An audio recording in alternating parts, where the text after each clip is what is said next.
বাংলাদেশ ক্রিকেটে এই দুর্দশা দেখতে হবে এটা আমি আগে ভাবিনি।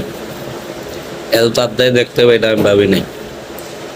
পঞ্চম পাণ্ডবের একটা পাণ্ডব দলে থাকবো না, এইটা এত তাড়াতাড়ি হবে এটা আমি বুঝতে পারি নাই।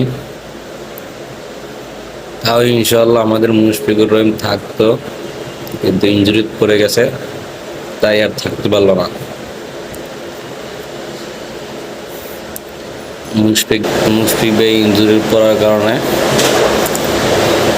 যে দলটা অনেক কঠিন হয়ে গেল।